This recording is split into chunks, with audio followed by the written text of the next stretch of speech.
Hello, my name is Daniel Byman, and I am a senior fellow here at Brookings at the Center for Middle East Policy. And I am pleased to welcome you today to our event, Jihadism at a Crossroads. I'm speaking, of course, on the 19th anniversary of the September 11th terrorist attacks, the deadliest terrorist attacks in history, and really almost at exactly the time that the second plane was striking the World Trade Center. And this is a good time to both look back and look forward at the modern jihadist movement, groups like Al-Qaeda, the Islamic State, but also future directions on where it's going. We've seen the threat change tremendously over the years. We've seen counterterrorism change tremendously over the years.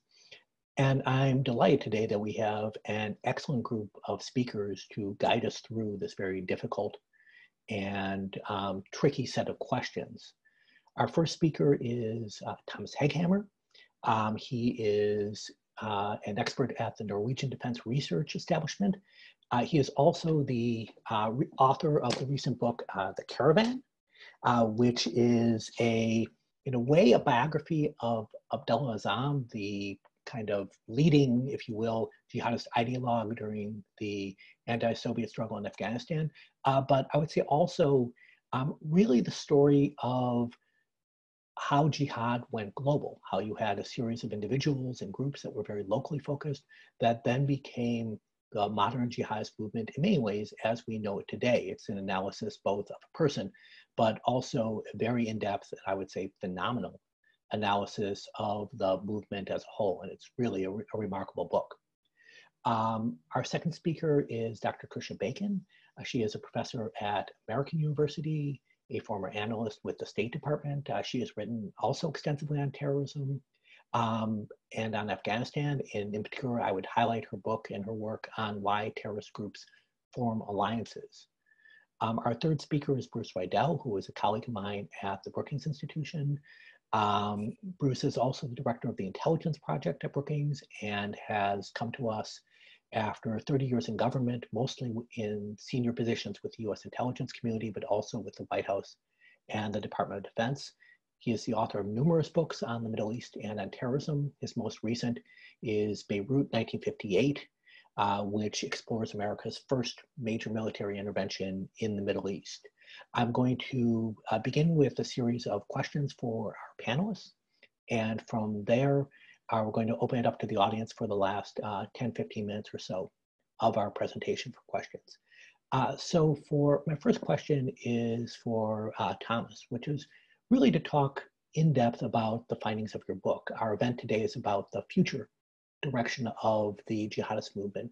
And based on your research, can you tell us what in the past have been the main drivers of the movement, but also how you think these key drivers have changed and where the movement might go in the years to come?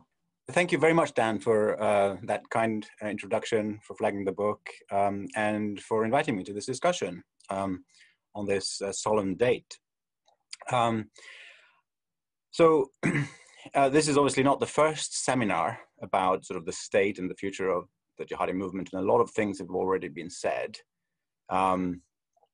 So I'm going to sort of stay at a sort of macro level and just give you sort of the key things that are on my mind when I think about the state and the future of the jihadi movement. And those things come from a long time of studying the movement and, as you say, also from looking into its sort of birth, which is what I describe in the book. I think the first thing that I want to underline, I mean, everybody sort of knows it, but it's worth still reflecting on, and that is the remarkable resilience of the movement. We're talking about a movement that has roots going back to the early 20th century, and that kind of takes the sort of the current form that we know today, sort of in the 1980s, in the war in Afghanistan. So that's sort of at least 40 years of sort of continuous activity, and this is in spite of a tremendous amount of kind of resistance and repression even from, first the Soviet Union, and later on from the military machinery of the United States and all of its allies. It survived lots of different setbacks, and organizations have come and gone, and leaders have come and been killed, and yet the movement has sort of continued. If you think about it, there haven't really been many successes in this story. Obviously, the Afghanistan war, Afghan jihad in the 1980s, is viewed in the movement as a victory. They consider that they basically expelled the Russians from Afghanistan. So that is a high point. Throughout the 90s, things are not going very well. I mean, they're involving themselves in various conflicts, but things are not really working out. They have nothing really to show for.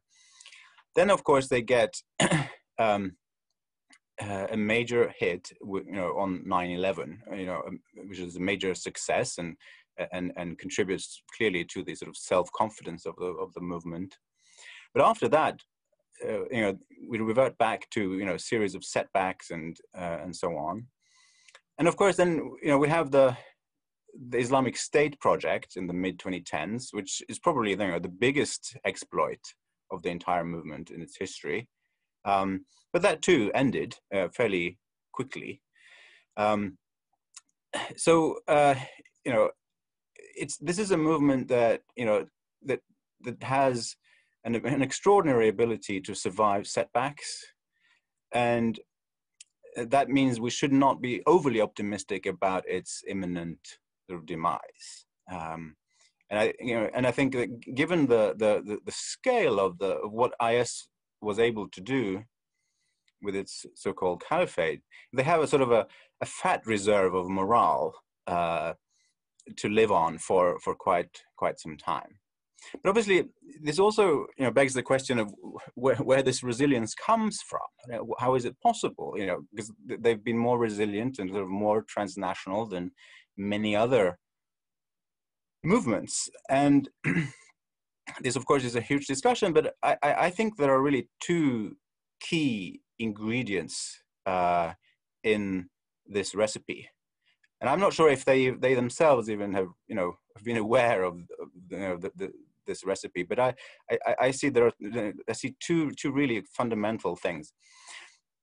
The first one is propaganda, and more specifically, kind of the technology to disseminate propaganda. First, in the form of magazines, the printing press, which becomes more much cheaper, more available, and so on. From in the late 20th century, and by the 1980s, when Azam and Afghan Arabs come along, it's become quite cheap to produce magazines and disseminate them. Later, of course, you get the internet, which is a huge improvement. You get, it makes it possible for jihadi groups to disseminate their ideas worldwide, very cheaply, and so on.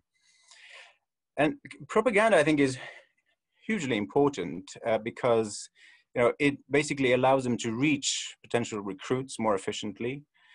It also kind of sustains sort of what we might call kind of marginal voices in the Islamic religious sphere. So it means that people with very extreme views, very unorthodox interpretations of Islam, have a voice. So in the past, 100, 200 years ago, these people, people with such extreme ideas, they would not have been visible. They would not have been able to make themselves heard. But with all these new technologies, jihadis can make themselves heard and seen and recruit people. The other key ingredient is foreign fighting. And this, of course, really takes off in the 1980s. And why is foreign fighting important? Well, first of all, because it allows rebels to escape repression. So what we have in the sort of from the 50 or from really from the 40s to the 70s, is a series of kind of domestic political experiments where radical Islamist groups challenge their regimes, unsuccessfully for the most part, and because they suffer repression. But foreign fighting allows militants to escape their respective countries, go away for a while, R&R, train, meet other people, and sometimes come back. I think this is also a key source of the relative strength of jihadi movements in the West. It's their ability historically to escape the machinery of Western intelligence services, which are very strong on home turf, to escape that into sort of the black areas on the map, and then come back. Now, what's so interesting is that these two sort of ingredients, foreign fighting and propaganda, they're harder to find for the jihadis. It's become much harder to travel abroad as a foreign fighter, obviously, as a result of all the countermeasures that were put in place during the IS phase. And also, we have for the first time, these past 3-4 years, we have for the first time seen, a concerted effort to try and censor and limit the distribution of jihadi propaganda online. And with that, we've taken away their propaganda, their communications platform. Of course, that battle isn't won yet, but it is a major change. If I point to one game changer in the war on terror, it is the clampdown on the jihadi internet. And the fight isn't over, of course, and they're still there. And then in the future, there may be new technologies that allow them to rebound and distribute propaganda again online. But at this point, they're pretty constrained compared to what they have been in previous decades. So those two things make me relatively optimistic on our part. And I think that at least in the short term, the movement will experience a downturn. Well, now what happens after that is something that I'd hesitate to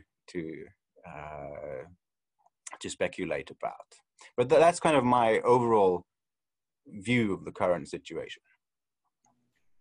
Thank you. That's a fantastic way to begin, and it's also, frankly, nice to actually begin with a rare note of optimism, which you don't hear on terrorism-related panels too often, but I think is appropriate given the research you've done.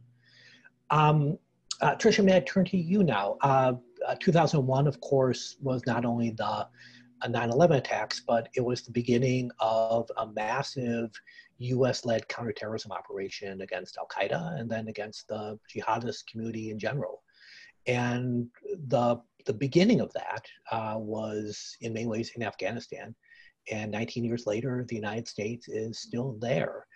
Can you talk about Afghanistan? If we were having this panel in, say, 2003, 2004, at least I would be talking about the success of the U.S. effort in Afghanistan. Can you talk about why the Taliban has come back from near defeat, how important Afghanistan is today, whether it really matters or not, both for the Taliban and Al-Qaeda, and your thoughts on what the United States and other countries involved there should do in the future? Yeah, no, I think Thomas has already sort of raised why this is a critical theater to look at when we talk about the crossroads, especially 19 years later. And I think there's sort of two components to it when we look at Afghanistan. One is, of course, the external threat that the West is concerned about that emanates from Afghanistan. And then there's the role within Afghanistan. And it's interesting because when you look at the sort of common measure given by the US government of the threat from Afghanistan, which is the number of foreign terrorist organizations operating there, you see that in the most recent State Department report, 13 of almost 70 foreign terrorist organizations operate in Afghanistan. So there are a number of groups that still operate there. Of course, their capability varies significantly. But when you look at their external ambitions, they're almost entirely regional, with, of course, the exception of Al-Qaeda. There's a few organizations that have had one-off plots outside of the region, but overall, it's Afghanistan's neighbors who are the most threatened by the organizations that operate there.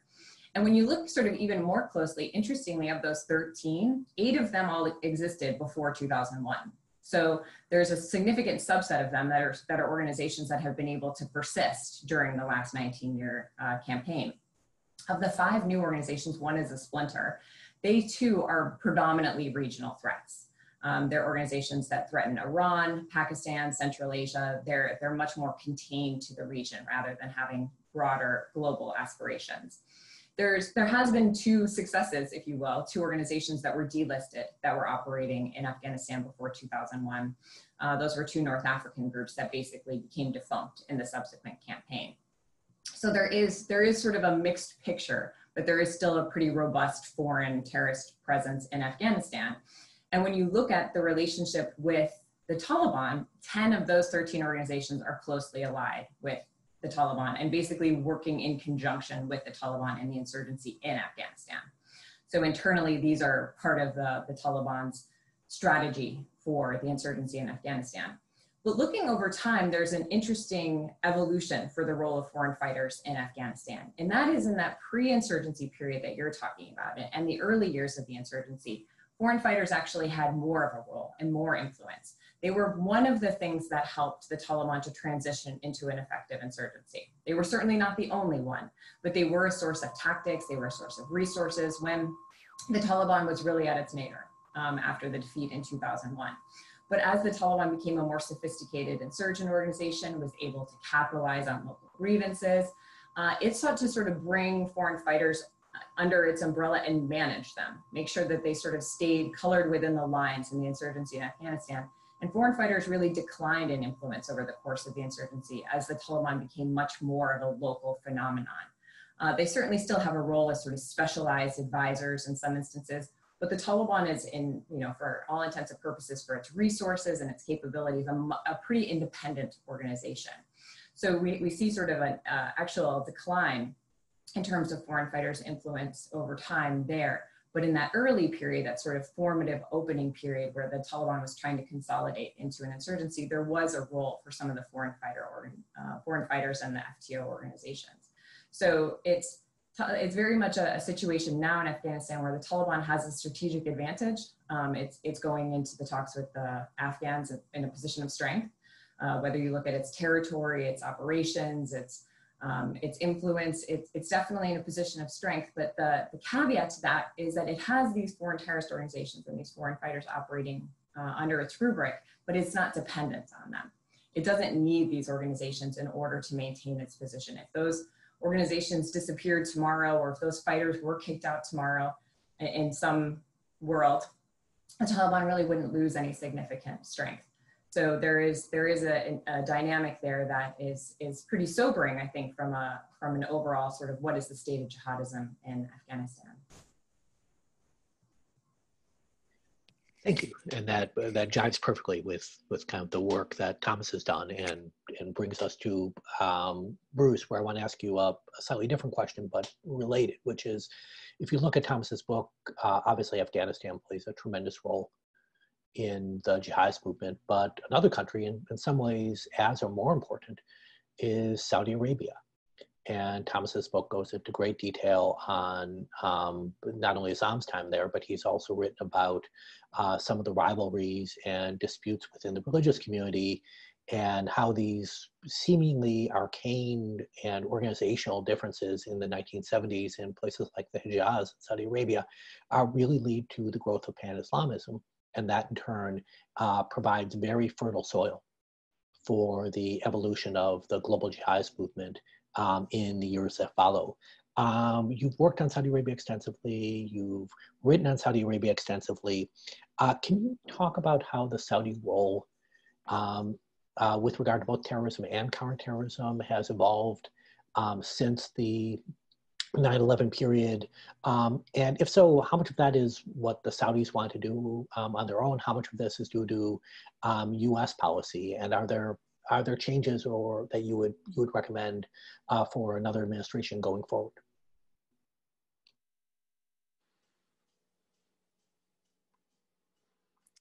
Thank you, Dan. Can you hear me? Yes, it is a remarkable book, and I congratulate Thomas on it. And as you rightly point out, Dan, Saudi Arabia plays a central, if not the pivotal role in the development of the modern Islamic jihadist movement. It's pointed out in the book that it was the Saudis, through their educational institutions, that actually paid Abdullah Azzam while he was living in Pakistan in the 1980s and writing his most important works. Is the country that he visited most frequently. One of the remarkable things about Abdullah Azzam is that he seemed to be able to travel around the world, including across the United States, almost at will, even as he was propagating the ideas of a violent jihadist movement. The place he visited the most was Saudi Arabia, and in particular the Hejaz. It was, of course, also the financier of the jihadist movement, not just the money that the Saudi intelligence service provided to the Pakistanis and the Afghan Mujahideen, but also, more importantly, in many ways, private Saudi money that was raised from Saudi royals, Saudi businessmen, in order to support the jihad. One of the most interesting episodes in the book is his recounting of a meeting between Abdullah Azzam and the then governor of the province of Riyadh, Prince Salman, now of course King Salman today. It's extraordinary that a Palestinian itinerant professor would get a meeting with one of the most important people in the kingdom. It's also important because Prince Salman, now King Salman again, has been the leading figure in the private raising of funds for jihadism since back in the 1960s, but particularly in the 1980s, where at least in the initial years of the Afghan war, he raised more money for the Mujahideen than the CIA and the Saudi intelligence service provided together in order to keep the Mujahideen going. He would go on to do the same thing in Bosnia. That has changed now. Why has it changed? Well, the first reason is not because of 9/11. Saudis, including the royal family, generally reacted to 9/11 with an air of mystery. How could this small group of Arabs possibly have carried out such an extensive and extraordinary plan? It wasn't until 2003, when Osama bin Laden declared war on Saudi Arabia and gunfights broke out in Saudi cities virtually on a day-to-day basis, that the Saudi attitude towards Islamic jihadism began to change. And it changed for a very simple reason: survival. It was in their self-interest to take on Al-Qaeda, particularly Osama bin Laden, because he was taking the war to him. He wanted to see if he could overthrow the kingdom of Saudi Arabia. The principal figure in the battle against Osama bin Laden and Al-Qaeda in 2000 was, of course, Prince Mohammed bin Nayef, first Deputy Minister of Interior and then later Minister of Interior, who built brilliantly an effective counter-insurgency program, and more or less by 2006 had wrapped up the Al-Qaeda infrastructure in the country. At the same time, he also instituted procedures to curb private funding for jihadist groups. Many of these procedures were worked out very closely with the United States of America, particularly the Department of Treasury. In fact, you could say that the United States played a considerable role, not the lead role. The Saudis played the lead role, but the United States played the secondary role, the most important second player in curbing Al-Qaeda and jihadism in Saudi Arabia in the first part of this century. All that said, if we go to 2020, private Saudi money going to jihadist groups continues to be a serious problem to worry about. I would highlight in particular the Taliban. The Taliban gets a lot of their funding from Saudis, from private people in Saudi Arabia. What do I mean when I say private people? Private people often includes very senior members of the royal family.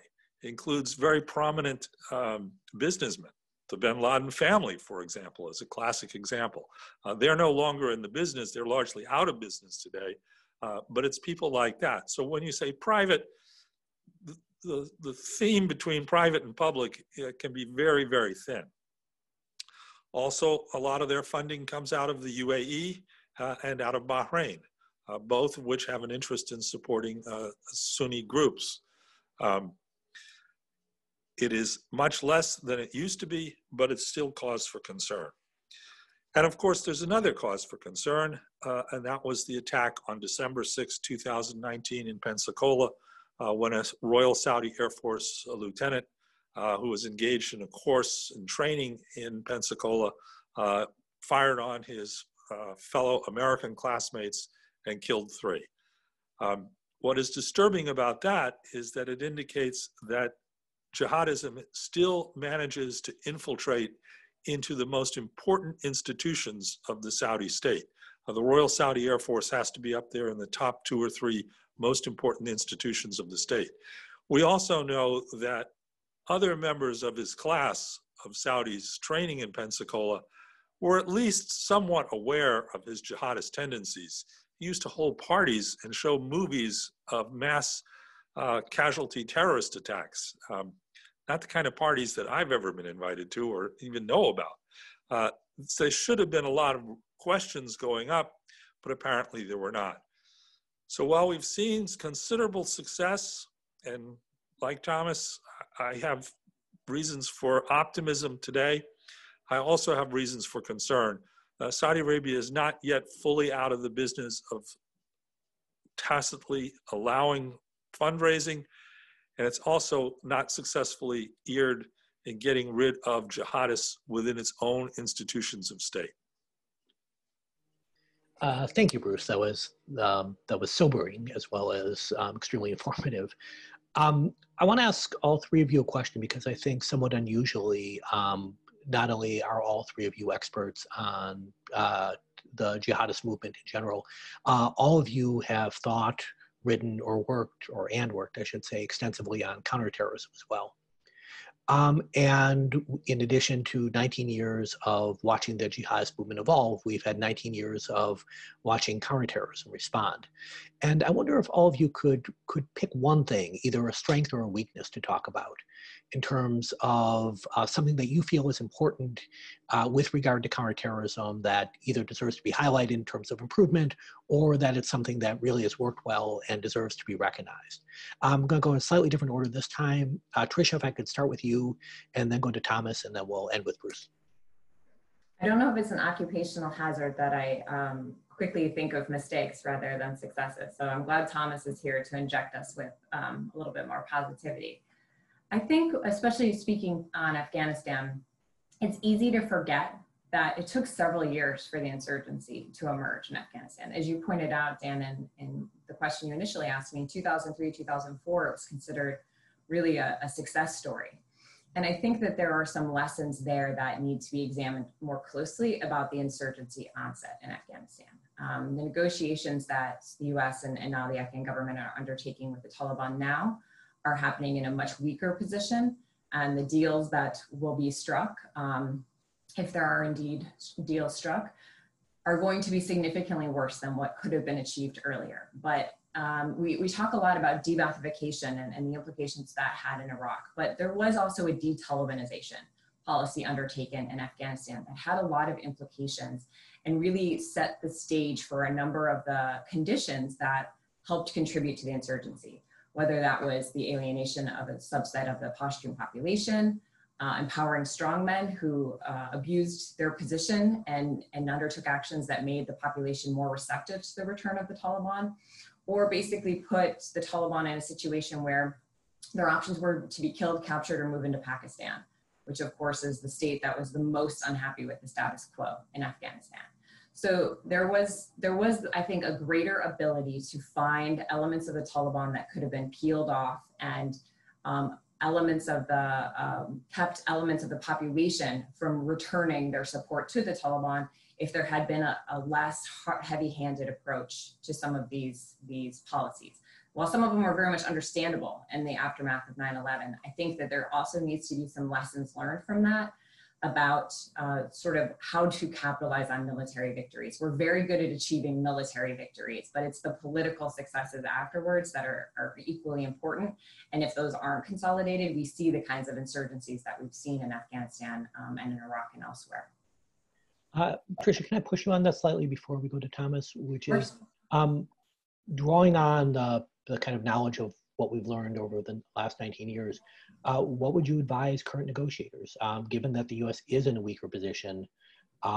Is it, are there achievable things that can minimize the risk of terrorism, and yet at the same time kind of keep the United States out of what seems to be a relatively endless war? Unfortunately, we're in one of those situations where there's a host of bad options. There's not a lot of good options at this juncture. And I think the US has pretty clearly signaled, no matter who wins the next election, that the US commitment is going to be significantly reduced. And I think that puts the Afghan government in a relatively weak negotiating position going forward. But I think one of the things to sort of keep in mind with the Taliban, which is what I raised earlier, is that they don't need these organizations. This isn't the 1990s where the foreign organizations were sort of a backbone of part of what its strength. And so a lot of what we're dealing with is sort of reputational. And so trying to find ways that the Taliban can relinquish these organizations, these foreign fighters, without losing too much faith, which seems to be one of their main concerns. Because I think that there are wedges that can be exploited there, but I think there's been some additional mistakes in giving away some important negotiating leverage too early. So I think the Afghan government is in a very difficult negotiating position, and unless the U.S. takes a significantly different approach going forward, there aren't that many opportunities to sort of change the strategic direction of how things are heading in Afghanistan. Thank you. Thomas, can I ask you your thoughts on counterterrorism, either success or failure, you'd like to highlight?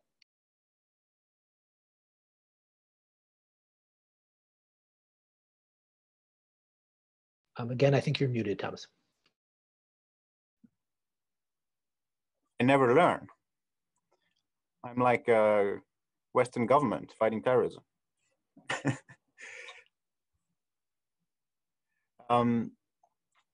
So I think, as I mentioned earlier, I think one of the most important things that have happened in recent years is the collective effort to limit the spread of propaganda and ideological material online. And if I were to guess, if I were to speculate, when we look back on this period, 20, 30 years from now, I think that may well be a turning point, the single one thing that we did that helped weaken the movement. Because strictly speaking, before that, nothing worked, or seemed to work. We did, some very bad things, and so, a bunch of things that were less bad, but we never really found something that really dented the movement until this internet thing. So that I would highlight that. But I also wanted to say that, I'm kind of being a little bit sarcastic here, but that's not fair, because a lot of the the effort against these Al-Qaeda and IS and these transnational jihadi groups has actually been quite well done, in the sense that there have been some very sharp minds at work in intelligence services around the world, who have developed a very detailed, nuanced understanding of these groups. And I say this because I think outside of sort of specialist circles, there still is this kind of perception of the US or Western kind of counterterrorism apparatus as just terribly stupid and kind of excessively forceful. And I think this has very much to do with the Iraq debacle. And I think it's true to say that in the early 2000s, the leaders of the kind of the war on terror did have a simplistic and poor understanding of the phenomenon that they were facing. But that changed. You know, we learned, and the amount of knowledge that, you know, Western governments have now, and the amount of nuance that, you know, people have, when approaching this movement is, I think, a lot higher than people realize. So I think that aspect of the war on terror, this sort of intelligence track, this focus on kind of, you know, mapping, you know, the bad guys, you know, separating kind of the cadres of these, you know, really dangerous organizations from, you know, the populations, or from other groups that don't have international ambitions, all these sorts of things. That sort of slow and steady buildup of expertise has been effective as well. So, you know, patience and attention to nuance has been a feature of the war on terror, and I think that's a success that's not heralded enough. Thank you, and thank you for highlighting that. I too sometimes get frustrated by comments that treat, you know, governments around the world as if they've learned nothing about this, as if the depth of expertise is lacking. When you talk to the people involved, it's actually quite remarkable. Bruce, let me ask you, as someone who himself was involved deeply in counterterrorism, what you feel, if there's something you want to highlight, either that could be much better or that has gone quite well.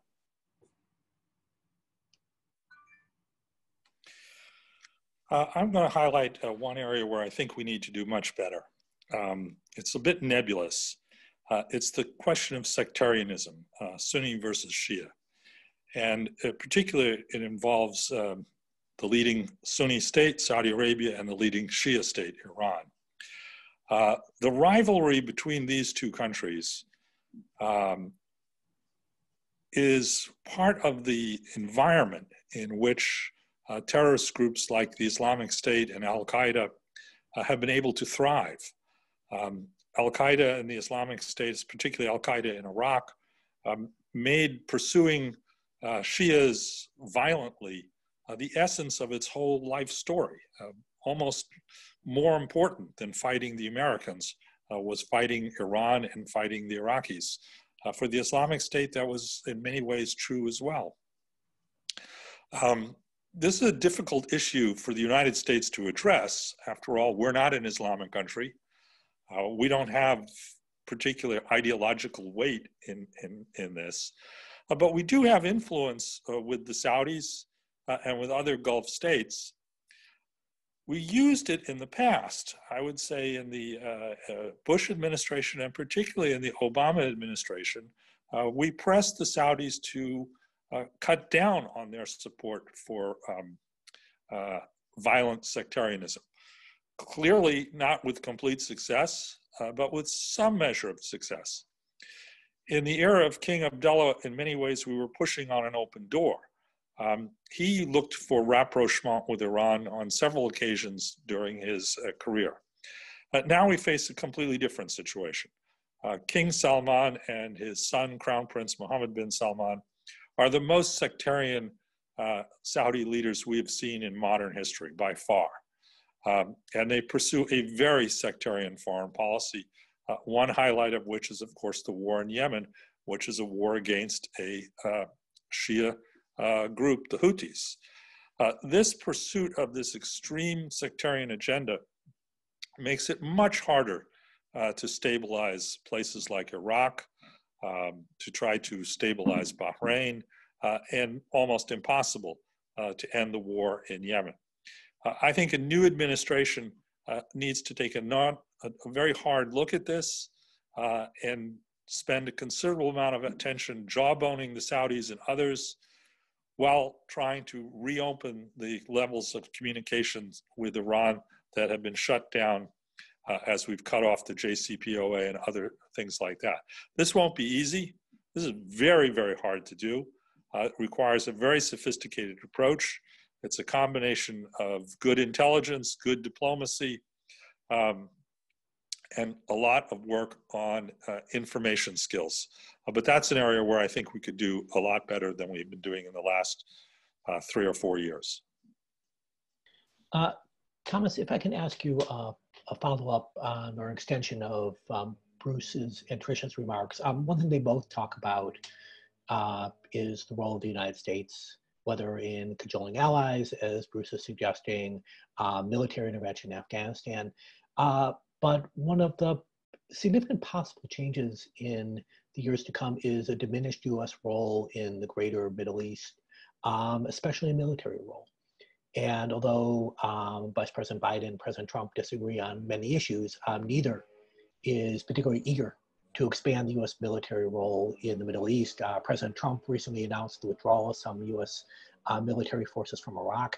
Your book talks extensively about one of his changes was going from internal fights within the Muslim world about regime legitimacy to fighting against outside invaders.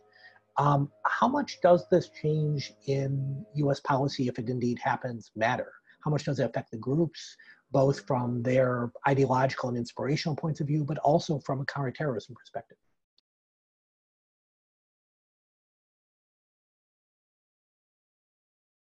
Once again, you're muted, Thomas. That's 3 times. So this is a key question, obviously, and but it's one that's really hard to answer. I mean, I'm working on a paper now. I'm not sure exactly where it's going to end up, but I'm basically looking at data on Western troop deployments to the Muslim world, lifting it from the Military Balance publication series from IISS, which has like detailed numbers on like how many troops different countries have in different parts of the world. And what these data show is that, measured in troops, not the perfect measure, but a pretty good one, there really was a huge kind of intrusion, Western military intrusion in the Muslim world in the mid-2000s. The graph, really skyrockets, and it peaks around 2006, but then it starts to go down. And actually, the troop numbers have gone, slowly but surely down since sort of 2007. And also, by the way, these numbers show that Obama, for all, the criticism against him about the drone program and all that, he really did bring the troops home in a sense that, the number of American troops stationed in the Muslim world, declines throughout his presidency.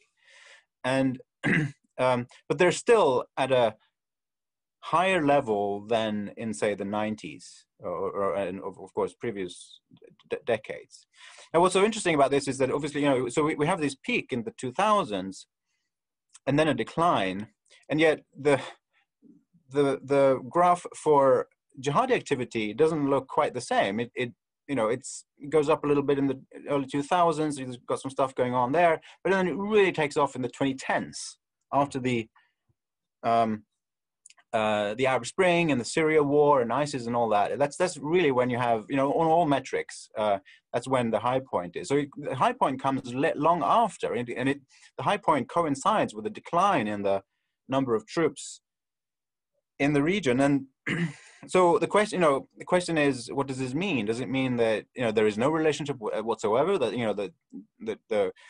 the trajectory of the jihadi movement is entirely independent of the troop presence, or does it simply mean that there is a time lag? That the damage done by the Iraq war and the troop deployments in the 2000s just have very long after effects? That could also well be.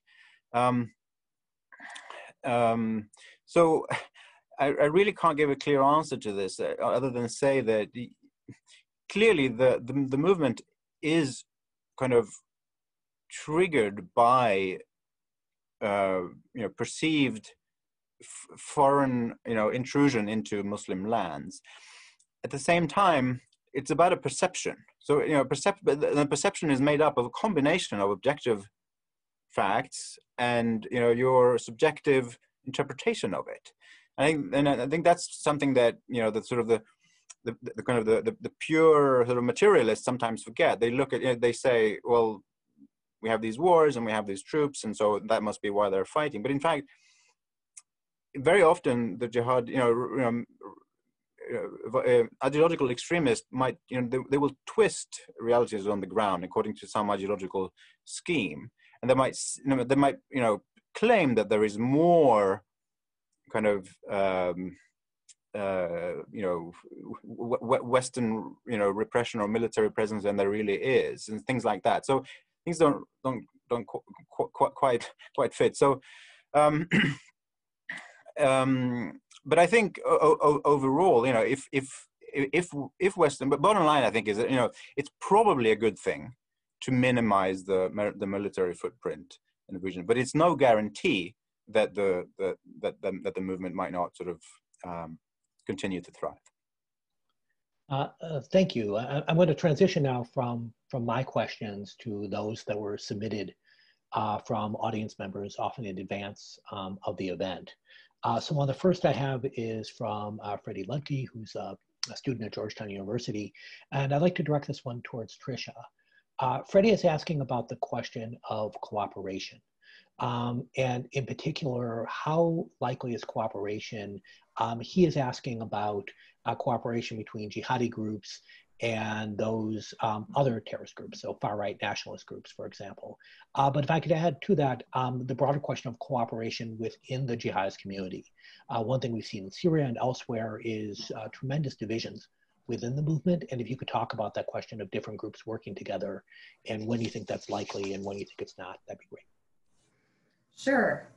When I looked closely at relationships between terrorist organizations, what I found was the cross-ideological relationships were pretty difficult to actually sustain. There could be one-off instances of cooperation, very tactical, very transactional. Those things weren't impossible, but any kind of sustained relationship or cooperation that sort of defied ideological tenets was a very tough sell in multiple ways. And one is that it tends to be incredibly divisive amongst the organizations that would participate in it. So even if it seems sort of economically advantageous in some way or strategically advantageous, it rubs against some deeply held beliefs. And so I think some of the worst case scenario kinds of cooperation crossing ideology are less of a concern than one might think.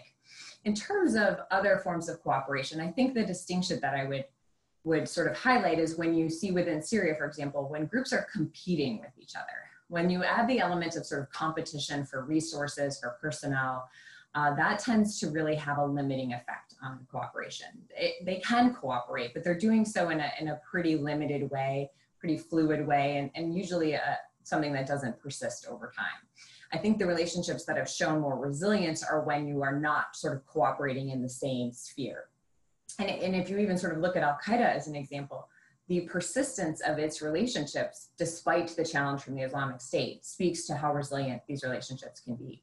For all sort of calculations that one could think of, Al-Qaeda in the Islamic Maghreb, al-Shabab, AQAP in Yemen should have all defected to ISIS when it was at its peak. It had a lot to offer in terms of what it could bring to its allies, but none of those organizations did. And so I think there is also a persistence to these alliances, especially when you can remove some of those elements of competition that we see within conflicts, like in places like Syria. Thank you. Bruce, if I could turn to you, and this is really an extension of your remarks on sectarianism and the Saudi-Iran competition more broadly. One thing that comes across very clearly in Thomas's book is how the anti-Soviet struggle, the struggle against the outsider, the invader, transitions very neatly to a struggle against the United States. Can I ask you that question on sectarianism? That given that this has become such a defining feature of the jihadist movement in general, whether in Syria or more broadly in competition across the Arab and Muslim world, where do you see this going? Is this something that's actually going to lead to less focus on, I'm going to say, the West broadly and more focused kind of returning the movement to internal battles within Islam? Are there new theaters where you see sectarianism emerging as a conflict where jihadist groups might arise? A crucial part of the sectarianism is the policies of the Kingdom of Saudi Arabia, which in adhering to its so-called Wahhabi ideology, has always been anti-Shia. If you go back and study Muhammad Abd al-Wahhab, the man for whom the Saudi religious sect is named, he really began as an anti-Shia polemist. He visited Basra early on in his career, which is a mixed Sunni Shia city, and was apparently completely outraged at the role he saw there.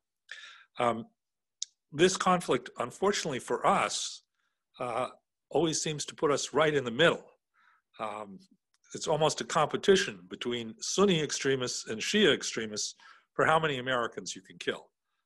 Since 9/11, we've tend to have forgotten Imad Mughniya. Before 9/11, Imad Mughniya, a Lebanese Shia, was the most effective terrorist in killing Americans. The CIA did not forget Imad Mughniya after 9/11 and successfully went after him and finally brought a measure of justice.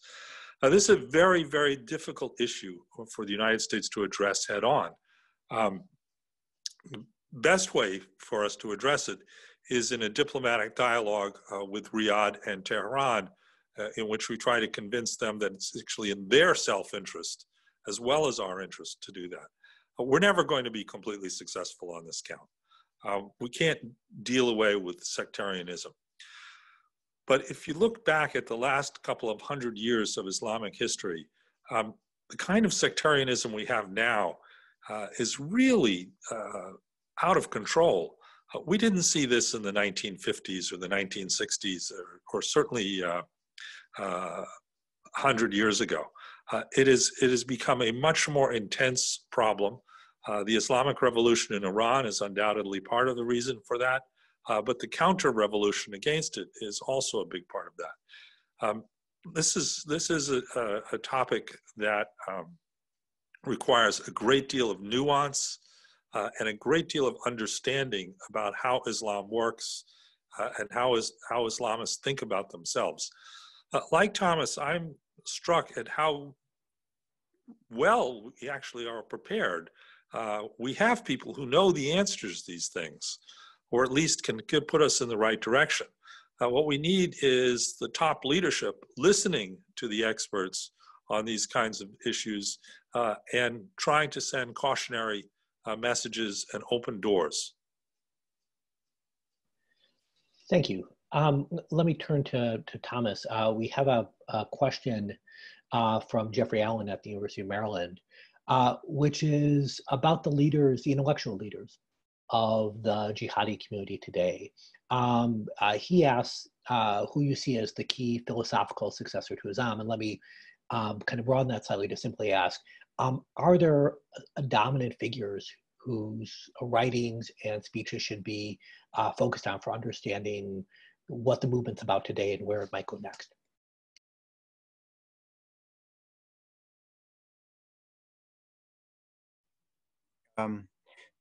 That's a very good question. And I think to answer it, I think we need to look at kind of a more broader change in the movement, which is that individual ideologues have become less important, if you will. So there was a time, sort of up until, well, I guess up until sort of the, till Islamic State, really, where there was a sort of a recognized kind of pantheon of ideological leaders. Azam was there. Bin Laden was obviously there. Khattab from Chechnya was there. Lots of, Abu Muhammad al-Maqdisi, lots of famous, names that would be familiar to people listening. Now, some of those voices are still around, and they have, a following, but there are two things. One is that, with the rise of Islamic State, many of those old guard figures have lost influence because they had a history with Al-Qaeda. And the new Islamic State, branch of the movement doesn't seem to elevate individual ideologues in the same way.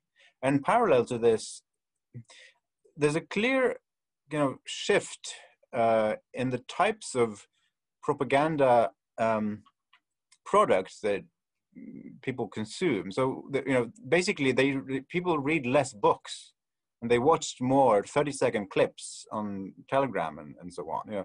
I think the elders in the jihadi movement complain as much about their young people not reading enough as we do. So there's this shift away from the old school ideologues, and a shift away from long format. And this is changing the ideological landscape, and it's made it kind of flatter. There are fewer, individuals who really stand out, unlike, 10, 15 years ago.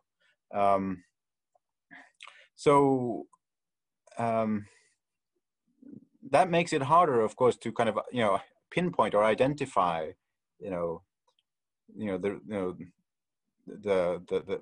thought leaders. Obviously, there are individuals with influence. There are named ideologues inside the IS universe, but they don't have. It's more distributed. There are more of them, and they don't have quite the same status as some of these former sort of AQ ideologue. And I think this is part of. To me, this is. I see this as part of this longer thread longer trend in the jihadi movement, and perhaps in kind of contemporary Islam, really, of erosion of authority. The jihadi movement itself is a manifestation of this. That the authority of orthodox or mainstream clerics, ulama, is eroding. It becomes easier for people on the fringes to make themselves heard. But the same thing has happened inside the jihadi movement. That the individual leaders have lost authority, and things are becoming more decentralized and fragmented in a way. Nobody's listening really to anyone, in a sense.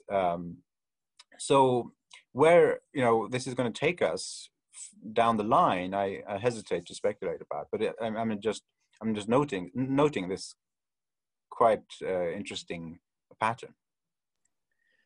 Thank you. And I actually like the idea of the kind of intellectual leaders of the jihadist movement joining forces with Brookings and other authors to urge people to read more books. I think that's an appropriate way to think about this. Our hour is done. I'd like to thank everyone who has joined us live, but also everyone who is watching this, the taped version of this at a subsequent time. I hope you found it as informative as I did. Please join me in your own private homes and offices, thanking our three panelists. I will again commend to you Thomas's superb book, which is worth reading if any of what we've discussed today you found valuable and interesting. You'll find a lot more detail and very thoughtful analysis in the book. Thank you everyone very much today, and I wish you all the best.